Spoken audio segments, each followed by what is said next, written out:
In the socio-political climate of Chile in 1978, under the military rule of Augusto Pinochet, unusual reports began to surface in the southern districts of Santiago, the nation's capital. Specifically, along the border between the municipalities of La Granja and Puente Alto, densely populated areas, residents spoke of an ethereal figure they nicknamed El Niño de Jesucito. According to local accounts, this entity appeared sporadically in dark corners and alleyways, as well as inside the humblest homes in the neighborhood. Witnesses described it as a small silhouette resembling a childlike figure. Amid an atmosphere of repression and censorship, the local population, deprived of rational explanations, attributed a mystical character to these sightings. El Niño de Jesucito was soon embraced as a symbol of hope, a near-religious manifestation interpreted as a divine omen foretelling the eventual fall of the dictatorship. The cult surrounding it grew organically, with people praying at the reported sites of its appearances and offering tributes to what they believed was a supernatural message. At first, the authorities dismissed these reports, labeling them as nonsense or a case of mass hysteria, popular superstition heightened by the tensions of the time. Some even claimed such ideas had been planted directly by enemy spies from the Union of Soviet Socialist Republics, as was commonly said about any phenomenon that seemed to challenge the regime. However, as intelligence reports began to pile up, and possibly after regime agents obtained undeniable photographic evidence, the official stance shifted. The Chilean intelligence service concluded that this was no mere rumor. They were facing a genuinely curious paranormal case. According to local accounts, this entity appeared sporadically in dark corners and alleyways, as well as inside the humblest homes in the neighborhood. Their chief concern was that this symbol of mystical liberation might inspire a more organized resistance or even a popular uprising under a pseudo-religious banner. Unable to manage the threat through conventional means, the regime decided to contact an external organization specialized in such phenomena, the Harel Foundation. Operating with absolute discretion and resources that extended well beyond national borders, the foundation accepted the task.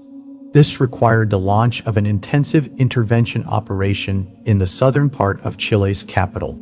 Specialized foundation teams infiltrated La Granja and Puente Alto, working under strict secrecy to locate, study, and neutralize the entity. During this operational phase, the Harel Foundation discovered a crucial property of the phenomenon. Although the entity was intangible and dangerous, it became completely harmless and manageable when exposed to a specific alloy composed of gallium, rhenium, and iron. Using containment devices manufactured from this alloy, the Foundation successfully secured El Niño de Jesucito, extracted it from Chilean territory, and transferred it to its own high-security facilities. A little over a month after being removed from Chile, the entity was transported to an underground installation belonging to the Harel Foundation in Jerusalem. There, the final special containment procedures were implemented based on research conducted following its capture. Further studies determined that the entity should be confined within an acrylic glass cage with precise dimensions of 100 centimeters in length, 50 in width, and 50 in height. This cage does not rest on any surface. It is centered and suspended in the void of a reinforced concrete chamber lined with iron and rhenium alloys, which prove to be the most effective materials. The suspension of the cage is a critical element of the protocol, designed to allow total and uninterrupted illumination. To achieve this, multiple high-intensity reflector lamps had to be installed on each of the 6 interior surfaces of the chamber, the 4 walls, the ceiling, and the floor. All of them are positioned to aim directly and unobstructed toward the central acrylic cage. The purpose of this system is to ensure that the entity remains constantly bathed in intense light from every possible angle, eliminating any chance of a shadow forming on its surface. The integrity of this illumination system constitutes the primary line of defense. Personnel assigned to the containment monitoring room are responsible for continuously verifying the functionality of every reflector, as well as the operational status of the emergency power system and backup generators. The instant a faulty lamp, power fluctuation, or generator anomaly is detected, maintenance must be notified immediately. Access to the containment chamber is strictly prohibited with one sole exception: the replacement of a defective lamp. In such cases, any personnel entering the chamber must adhere to an inflexible safety protocol. They are required to wear full-body suits made of highly refractive material specifically designed to minimize shadow projection.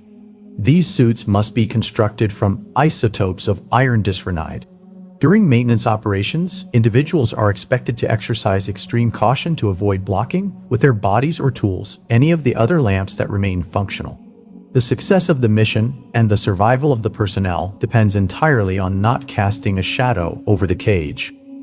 As for a more precise description of the entity, it has been determined to be a semi-biological structure with humanoid features, measuring approximately 80 centimeters in height. Its overall anatomy visibly resembles that of a small child, which explains the interpretation originally given by the residents of Chile's capital. However, it completely lacks any discernible features of identity. Its surface is smooth and featureless. The entity appears to be perpetually covered by a shroud or veil of unknown composition, described as a gaseous residue so dark that it prevents any reflection of light. All attempts by the Foundation to determine whether a solid object or body exists beneath this veil have failed thus far, as instruments are either unable to penetrate it or record no data within.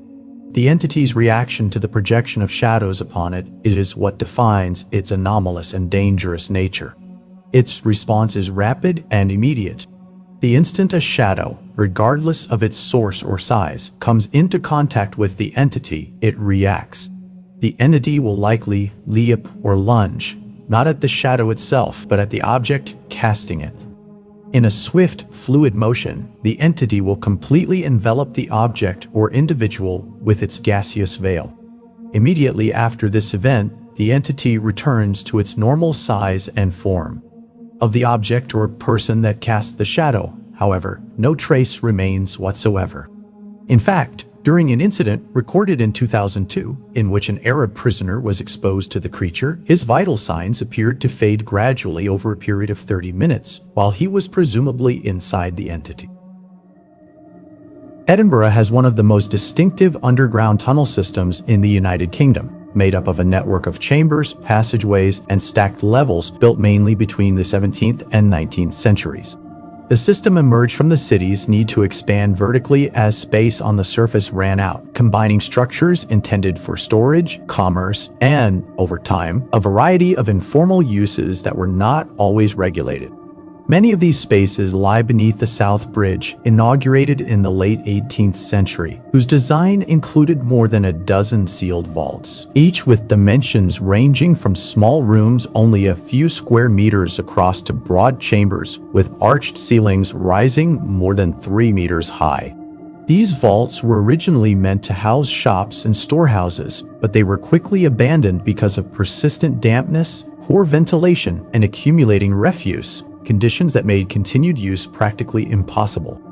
During the 19th century, as the city's population surged, some of these vaults began to be occupied by people who had no access to conventional housing.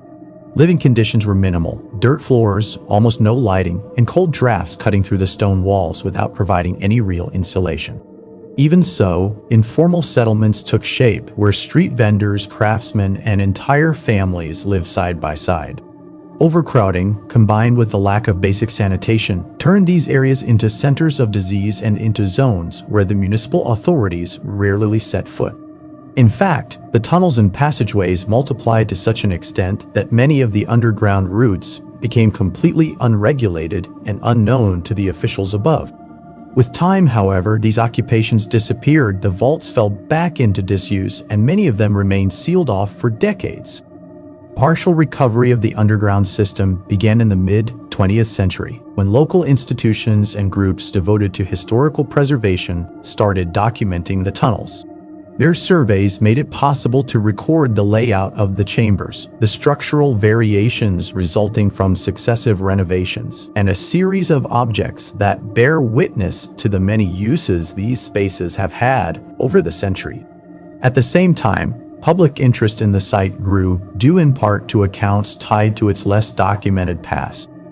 It was in this context that, after a British Broadcasting Corporation documentary in 1995, which aired only in fragments, the authorities stepped in following a series of incidents reported by the documentary crew. The team claimed to have witnessed and recorded areas that could not possibly exist beneath Edinburgh, along with traces that were unmistakably at odds with the known history of Great Britain. Once the British Royal Security Service intervened, a report leaked in 2001 revealed the following account of one of the lesser-known mysteries of the Edinburgh vaults, a matter that even today appears to remain under strict secrecy and protected access, especially regarding the sectors the British Broadcasting Corporation team ventured into. The report describes this section of the vaults as a network of brick-built corridors and underground tunnels, whose functional layout resembles that of a drainage or sewer system. The overall condition of the structure is marked by collapsed segments interspersed with relatively stable sections, making exploration particularly difficult. Ambient temperatures are extremely low enough that a footnote advises any explorer to wear proper thermal clothing to prevent hypothermia and, in more severe cases, to avoid skin injuries caused by ice formations found on some of the walls. The layout of the system suggests it was built or staged according to standards from the 15th century or earlier. Its condition shows the kind of natural structural wear and material obsolescence you would expect from such an old construction, yet, paradoxically, the structures remain intact. However, in these same areas, researchers found remnants of radios, cassette tapes, and articles of clothing that clearly do not belong to any remote period when the system might have been built. The water running through the entire network of tunnels is unsafe to drink, contaminated with trash, toxic compounds, and heavy metals. On top of that, the liquid remains in a state of permanent stagnation, increasing health risks and making it difficult to handle. Direct contact proved extremely dangerous as well, since in many areas the water's composition shifted into substances resembling acid. During the exploration of these sectors, investigators observed anomalous features in certain passageways that would suddenly change size, either narrowing or expanding to grotesque proportions, causing severe disorientation.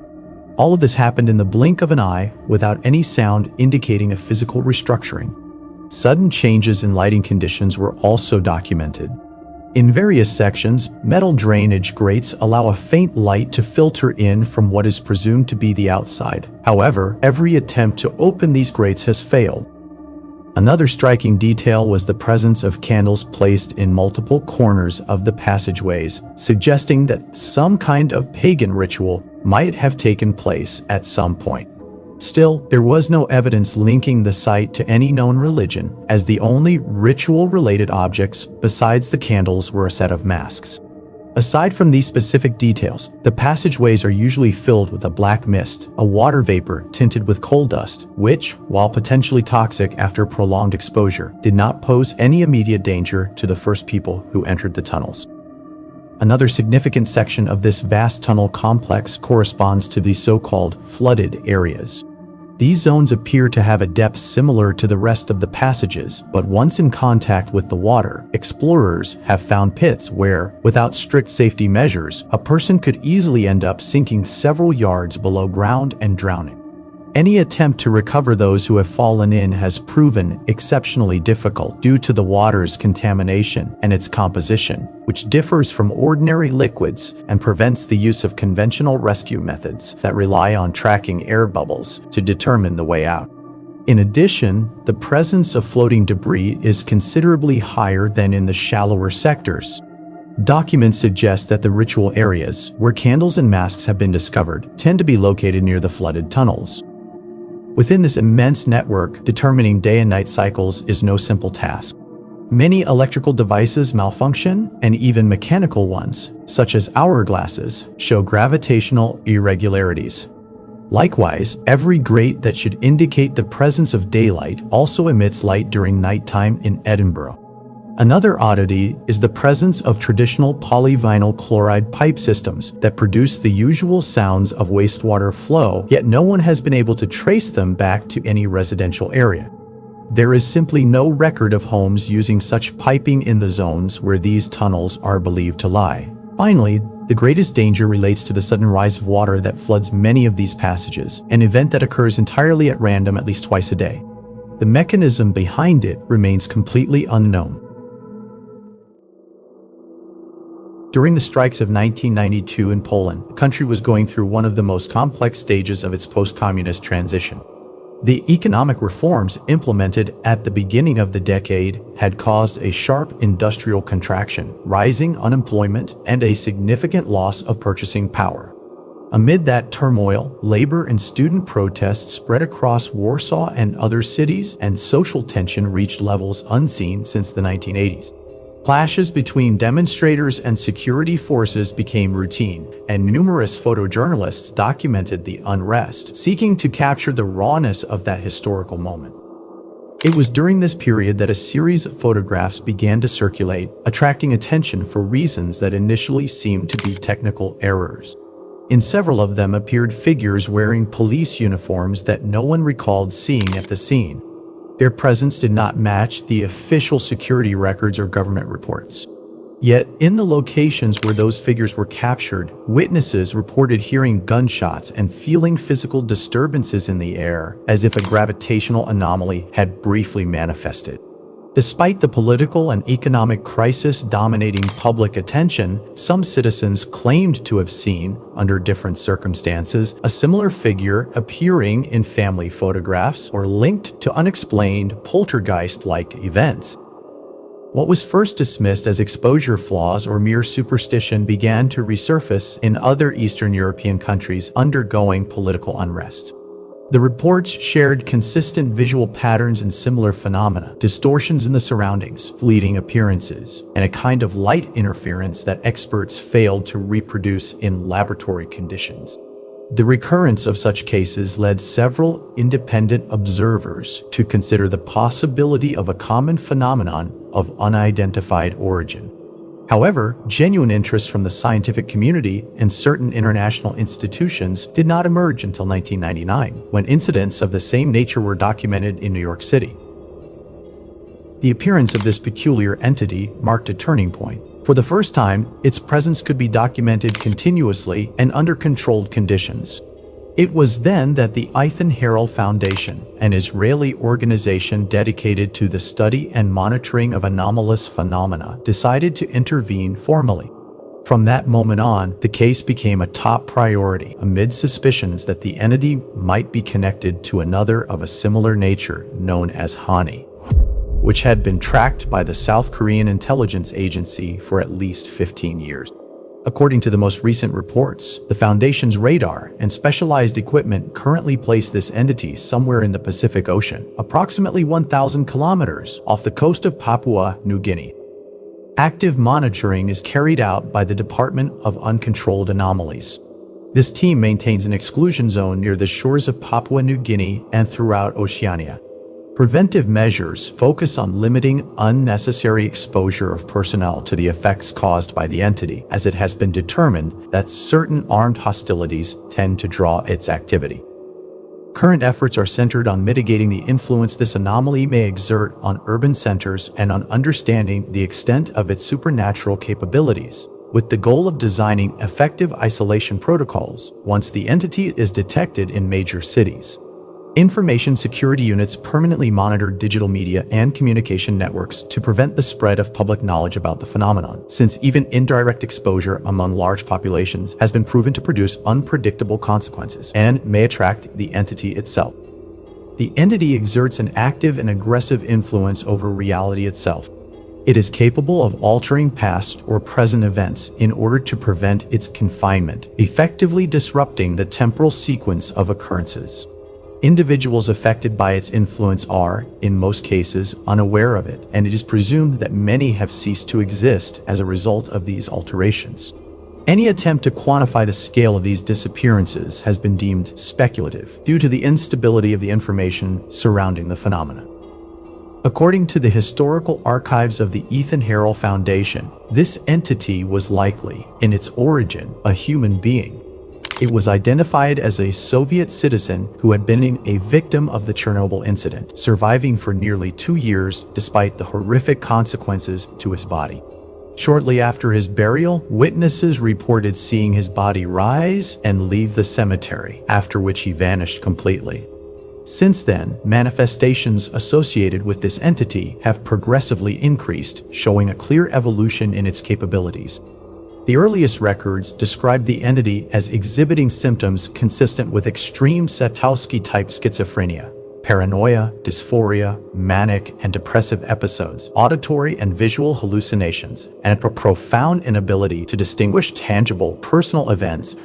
In the decades that followed, it is theorized that these symptoms intensified to such a degree that the entity began reshaping the very structure of reality to fit its internal perception, altering its surroundings in unpredictable ways.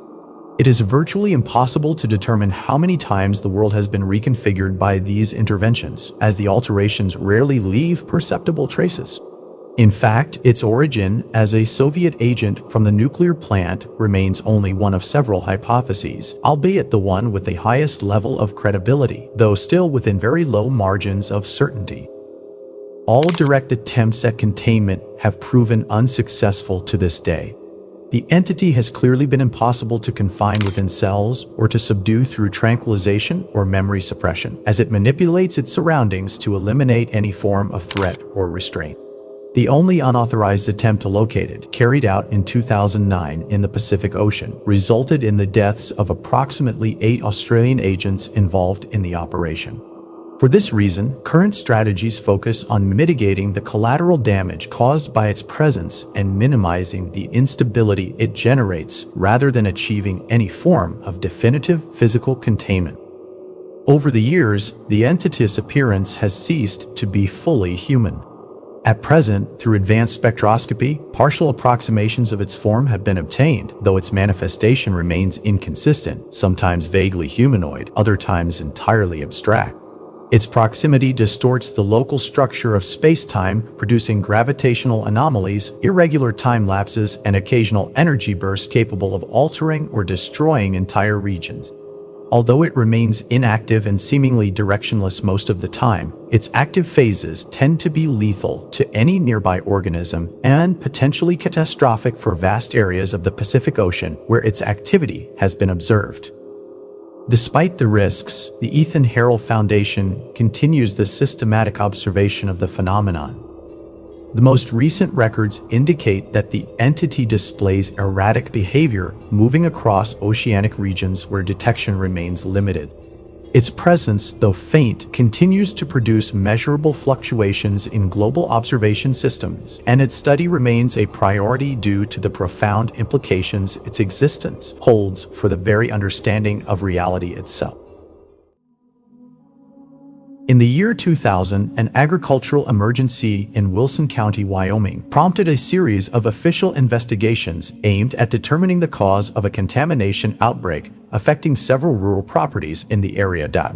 Initial analyses revealed the presence of highly toxic material on one of the local farms, along with serious violations of sanitation and waste management regulations. As a result, the authorities ordered the immediate closure of the site, and the corresponding reports were placed under state seal, preventing the information from being made public. The specific nature of the compounds identified was never disclosed, and later versions of the report were removed from the county's civil and environmental records.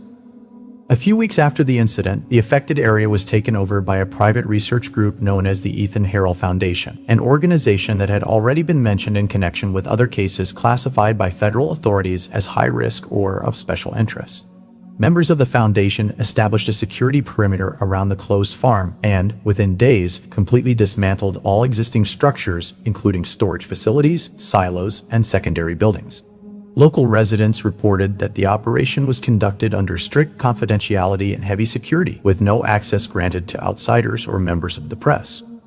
For more than 2 decades, no verifiable information surfaced regarding the outcome of those operations. However, in 2021, amid the wave of document leaks that occurred during the pandemic period, a collection of files attributed to the Harel Foundation came to light.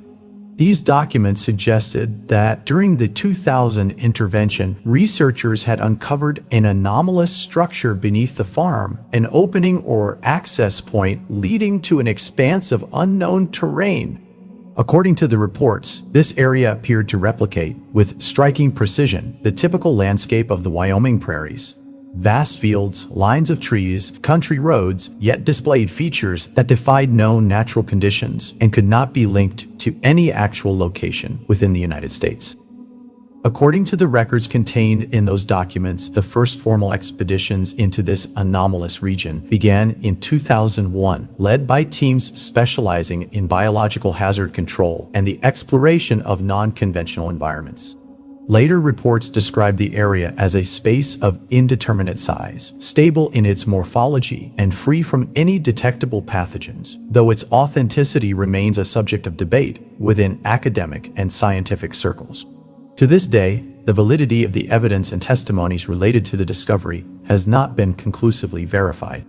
The description from the leaked report, along with its accompanying photographs, reads as follows.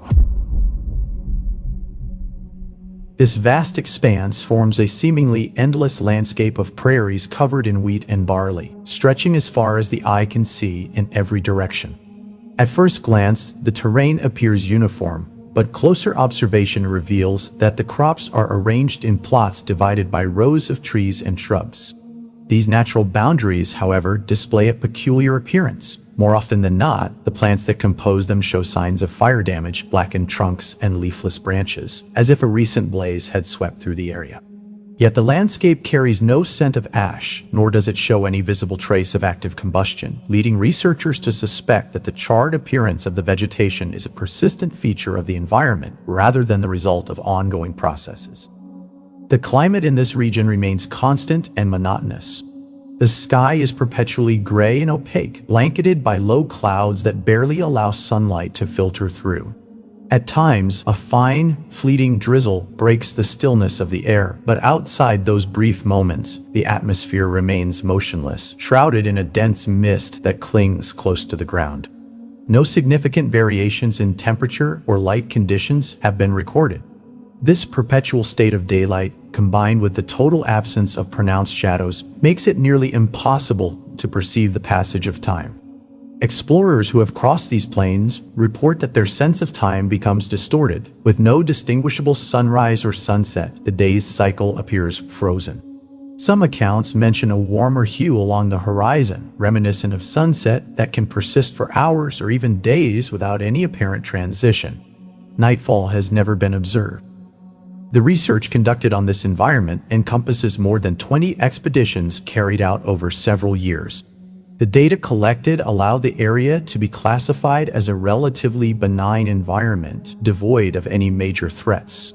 No hostile entities or severe meteorological phenomena have been observed. The primary risk identified is disorientation, as the uniformity of the terrain and the limited visibility can easily cause an explorer to lose sight of the only known point of entry and exit. This entrance is located inside a barn that, at first glance, shows no unusual features. Within it, an invisible surface, described as an intangible wall, marks the point of connection to Wilson County, serving as both the access and return portal. The crops that cover the prairie, primarily wheat and barley, remain in a state of perpetual growth and appear to regenerate spontaneously after harvest. Samples of these grains have been collected and analyzed, and preliminary results suggest they are suitable for human consumption. Several explorers have reported eating them without experiencing any immediate adverse effects. However, the chemical composition and nutritional value of these crops have not yet been thoroughly studied, so their viability as a stable food source remains under investigation. Across the terrain, bodies of water are scattered at regular intervals, maintaining a constant level regardless of the surrounding topography. This phenomenon has led researchers to propose that the soil possesses mildly hydrophobic properties, preventing water from seeping into deeper layers and promoting the formation of ponds and shallow lakes. The water from these sources has an earthy taste and a faint mineral scent, but no signs of significant biological or chemical contamination have been found. On-site analyses reveal the presence of non-pathogenic microbes and fungi, as well as a high concentration of dissolved oxygen, giving the water a bright, transparent appearance. The absence of algae or decaying organic matter supports the theory of a closed, stable ecosystem with minimal biological activity. Throughout the region, various rural-looking structures appear at regular intervals of several kilometers. Among them are barns, stables, and larger wooden buildings, many in an advanced state of decay. Despite their abandoned appearance, the interiors are typically empty or contain only a few useful objects. It is, however, common to find materials such as chopped wood, loose planks, rusted nails, and basic tools scattered about with no apparent order. These materials have proven valuable to exploration teams, as they can be used for repairs, construction, or reinforcing the tents typically set up near the main entrance to the level. The buildings themselves, though simple in design, remain structurally sound, suggesting that the environmental conditions of the area somehow prevent accelerated deterioration despite their evident age. Across the prairie stretch numerous dirt roads, easily recognizable by their distinctive morphology. Two parallel strips of compacted soil, marked by tire tracks, separated by a central band of grass.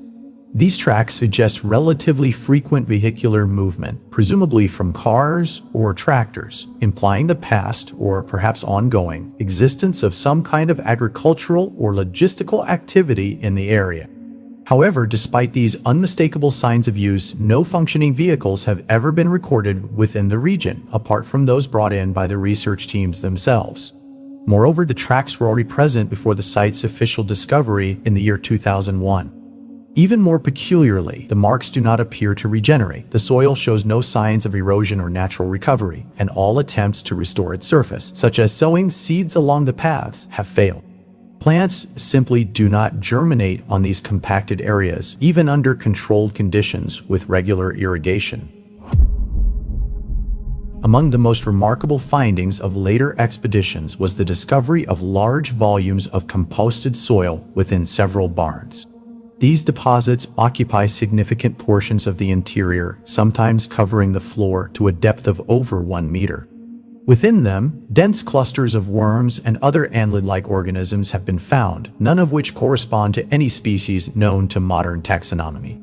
The worms exhibit pronounced morphological variations. Some display irregular segmentation, multiple respiratory openings, or dark pigmentation with metallic sheen. Specimens resembling centipedes have also been observed, reaching lengths exceeding 1 meter and possessing an abnormal number of legs, yet all examined individuals were found to be completely harmless. The origin of these life forms remains unexplained.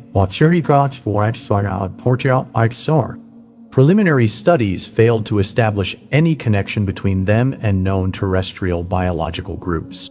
Several specimens were extracted and transferred to specialized facilities for analysis, but all perished within a matter of hours, showing no signs of illness or physical trauma. Researchers have suggested that these creatures may depend on specific environmental conditions unique to the level, conditions that cannot be replicated outside of it.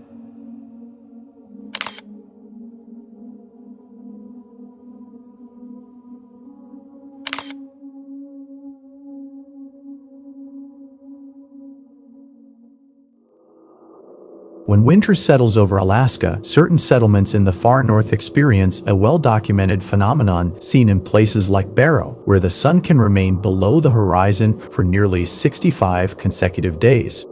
During this period, which lasts roughly from mid-November through late January, some towns become shrouded in continuous darkness. The absence of natural light not only reshapes daily life, but also alters human activity in these regions in its entirety.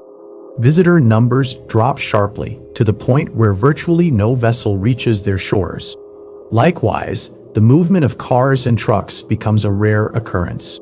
Although such isolation might seem easy to explain as a result of extreme cold, persistent ice, and the long polar night, various reports gathered since the 1980s suggest that the causes behind this temporary abandonment are far more complex and unusual than commonly assumed. As the darkness firmly takes hold over these communities, their streets and homes grow increasingly deserted. Only those with the resources to endure more than 2 months without direct contact with the outside world remain. Records are scarce, yet a handful of documents and testimonies mention the presence of small groups who managed to survive by hunting unusual creatures whose appearance seems tied precisely to the complete absence of sunlight. In earlier times, local communities shared stories of beings reminiscent of the Walking Dead, human-like figures said to rise from their graves during this prolonged darkness and roam across the Arctic landscape. However, these tales appear to be traditional interpretations of a far more intricate biological phenomenon. Alaska soil, especially in the vast stretches dominated by permafrost, harbors a range of microorganisms, bacteria, fungi, and viruses that are extraordinarily sensitive to sunlight. Under normal conditions, most of these organisms survive only a few seconds when exposed to daylight. However, during the roughly 2 months of complete darkness, they find the perfect environment to grow without restraint. According to available reports, some of these microorganisms may be capable of invading the bodies of animals and humans, whether dead or alive, altering their tissues and reshaping their organic structure to the point of producing visible, profound mutations. These transformations would give rise to entities that move through certain towns during the polar night, driven by various behavioral patterns. Some appear motivated solely by the search for food, while others display far stranger tendencies, such as attaching themselves to wooden structures, infiltrating their fibers, and hardening there, effectively using abandoned houses as a kind of semi-organic shell or refuge throughout the long winter. Within this context, communities that remain in the region through the extended periods of winter darkness have developed their own forms of organization to confront the creatures they believe inhabit the area. These are groups of neighbors operating outside any formal structure of the government of the United States, coordinating self-managed nightly outings aimed at tracking and eliminating these beings. The existence of these local militias is not new. Their activity was especially intense during the 1980s and 1990s, when the region still retained a strongly rural character and access to essential services, such as electricity, was limited or even exceptional. In that era, these community operations were often described as outright confrontations, which eventually became part of Alaska's growing mythological tradition. Yet, the surviving records show that many of these episodes were documented with surprising detail, despite the strict limitations local residents placed on the presence of outside observers. For locals, the participation of outsiders was acceptable only if they were prepared to carry weapons and use them when necessary. Otherwise, their presence was considered a threat to the group's safety. Within this framework, the community organization based in Barrow has drafted, at least for its internal use, a statement of principles declaring that its primary mission to safeguard the United States is to keep these creatures under control and prevent any chance of their spreading to other regions of the continent. Part of their concern stems from the notion that these organisms might undergo some form of adaptation that would make them less vulnerable to sunlight. In their view, such a process could occur through the infection of local wildlife or even through the deterioration of building materials, especially wood. They claim that tree bark offers an especially favorable refuge for the survival and reproduction of these microorganisms, potentially allowing sunlight-resistant variants to emerge. Because of these concerns, and in response to the community's warnings, a local regulation was enacted in 2004 restricting the use of wood as a construction material, allowing it only as firewood for home heating. While this measure may seem unusual from an outside perspective, residents consider it a key component of their containment strategy. In the same way, these policies have pushed the local community to adopt an increasingly hostile stance toward tourists who, especially during the summer season, are drawn to the area in hopes of finding traces of the alleged creatures mentioned in various accounts. Over time, the residents have consistently expressed their opposition to these incursions, arguing that such visits not only constitute an unnecessary intrusion into their daily lives, but also pose a genuine risk to the stability of the ecosystem. From their perspective, the lack of preparation and the careless behavior of certain visitors can lead to actions that, though not malicious, end up facilitating the unintentional removal of microorganisms present beneath the ground. Local residents have noted that these bacteria, found in a dormant state 1 to 2 meters below the surface, could be unearthed with relative ease through shallow digging or even by hobbyists moving soil while searching for evidence for their own personal research.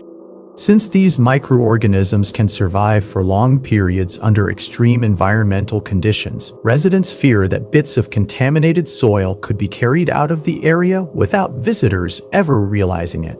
For the community, this scenario not only threatens the integrity of the region, but also raises the possibility that such samples could end up in the hands of third parties interested in using them for purposes unrelated to legitimate scientific research. It is precisely this last concern that has fueled one of the most serious accusations made by local organizations, directed in particular at the Harel Foundation, an Israeli institution they blame for having sent, in 2001, a group of undercover agents to carry out unauthorized extractions in abandoned former mining sites. According to the testimonies collected from residents, these operations were conducted covertly and without notifying the proper authorities, which only deepened the community's mistrust and reinforced the belief that the area might be attracting interest for reasons that go beyond simple scientific curiosity. Following these events, a number of suspicions emerged regarding what might have happened to the samples allegedly taken during that incursion. Some residents, basing their claims on information circulated in international media, have suggested the possibility that certain attacks that occurred recently in the Middle East, events that have sparked global alarm, could be connected to the use of biological agents derived from these microorganisms. Although this hypothesis has not been officially confirmed, its presence in the community's collective imagination has further strengthened local resistance to any outside attempt to access their territory without direct supervision or proper institutional backing.